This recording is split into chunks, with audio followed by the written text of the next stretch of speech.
நாளைக்கு அஜித் வந்து F1 ரேஸ்ல துபாயில டாய்லெட்டை பயன்படுத்தினா உதயநிதி ஸ்டாலின் என்ன சொல்லுவார்னா, திராவிட மாடல் ஆட்சியால தான் துபாயில டாய்லெட்டை பயன்படுத்துறாங்க, ஏன்னா வேற வழியில நான் சொல்ல வேண்டிய கட்டாயம். அந்த மனுஷன் எந்த காட்ஃபாதர் இல்லாம சினிமாவில் நடிச்சு ஒரு மிகப்பெரிய நடிகரா வந்திருக்காரு. No Godfather. உதயநிதி ஸ்டாலின் மாதிரி முட்டு கொடுக்கறதுக்கு ஒரு சந்தானமும் பின்னாடி ப்ரொடியூஸ் பண்றதுக்கு ஒரு ஸ்டாலின் ஐயா இருந்தாங்களா? இல்ல. தனி மனிதனாக சந்தானத்துடைய காமெடியை வச்சு பாதி படத்தை ஓட்டினார். தனி மனிதனாக அவரே பிரேக் எடுக்கிறார். எவ்வளவு தைரியம் பாருங்க.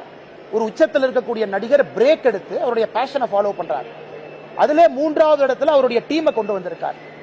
இதற்கு திராவிட மாடல்னு சொன்னாங்கன்னா, இங்க மைக் இருக்கு, நான் காரி துப்ப முடியாதுங்கன்னா வெளியே போனதுக்கு அப்புறம் காரி துப்பிக்கிறேன்.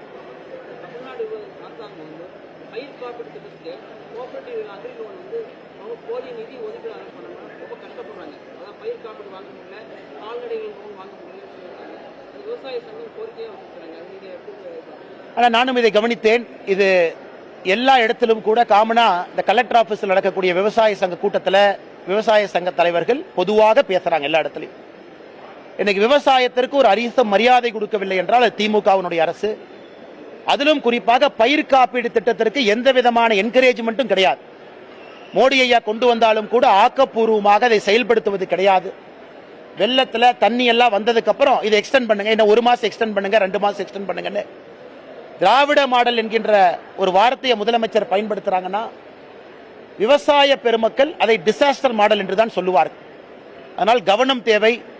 மத்திய அரசினுடைய நல்ல திட்டங்களை எல்லாம் பால்படுத்தி கொண்டிருக்கின்றார்கள். குறிப்பாக விவசாய பெருமக்கள் இதை கவனிக்கின்றார்கள் என்று நம்புகின்றோம். வேறங்க அண்ணா, அனைவருக்கும் இனிய பொங்கல் நல்வாழ்த்துக்கள்.